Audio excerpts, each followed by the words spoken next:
Carla Abellana at Tom Rodriguez, hiwalay na. Sina Carla Abellana at Tom Rodriguez ay isa sa mga pinakatinangkilik na tambalan sa showbiz. Mula sa pagiging magka-love team sa GMA series na My Husband's Lover noong 2013, umusbong ang kanilang tunay na pag-iibigan. Halos 7 taon silang naging magkasintahan bago sila ikinasal noong ika-23 ng Oktubre taong 2021, sa isang engranding seremonya na ginanap sa Batangas. Sa mata ng publiko, sila ay perpektong halimbawa ng tunay na pag-ibig sa mundo ng showbiz. Ngunit sa hindi inaasahang pag-ikot ng mga pangyayari, ilang buwan lamang matapos ang kanilang kasal ay nagsimulang kumalat ang balita na tila may problema na sa kanilang relasyon. Sa gitna ng haka-haka at espekulasyon, tahimik lamang ang dalawa. Ngunit noong Hunyo taong 2022, kinumpirma ni Tom Rodriguez na sila ay hiwalay na.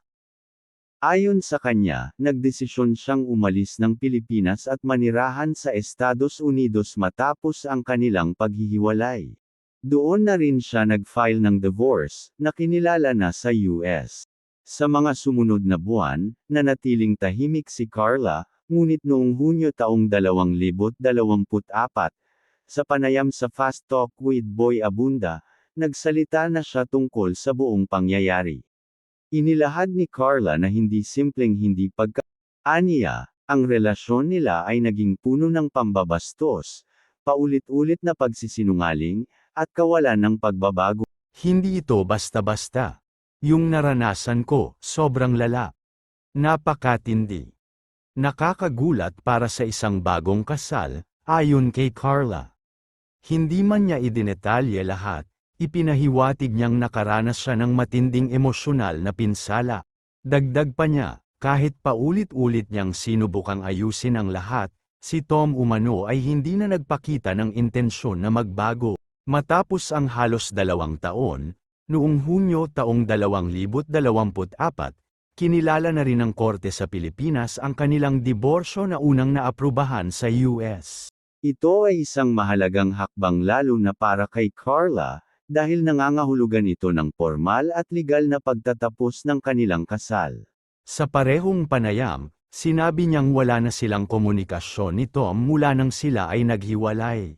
Habang tahimik na namumuhay si Carla sa Pilipinas, si Tom naman ay may bagong buhay sa US. Noong Setyembre taong 2024, ibinahagi niya na isa na siyang ama sa kanyang non-showbiz partner. Sa kabila ng mga pinagdaanan, tila natagpuan na rin ni Tom ang panibagong yugto ng kanyang buhay.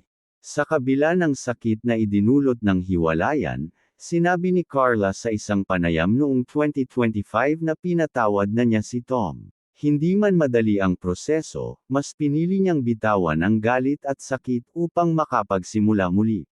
Ayon sa kanya, mas pinili niyang ituon ang atensyon sa kanyang sarili, pamilya, at mga proyektong makabuluhan. Pinatawad ko na siya, hindi dahil sa karapat-dapat siya, kundi dahil deserve kong mapayapa ang puso ko, ani Carla.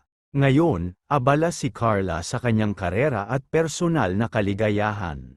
Nagbabalik siya sa paggawa ng mga teleserye at advocacy work para sa kalikasan at hayop, na matagal na niyang sinusuportahan. Habang si Tom naman ay tila kontento na sa pribado niyang buhay sa Amerika. Ang kanilang kwento ay isang paalala na kahit gaano ka-famous ang simula ng isang pag-ibig, hindi ito garantiya ng panghabang buhay na kaligayahan. Ngunit sa dulo, ang pinakamahalaga ay ang pagpili sa sarili, kapayapaan, at paghilom.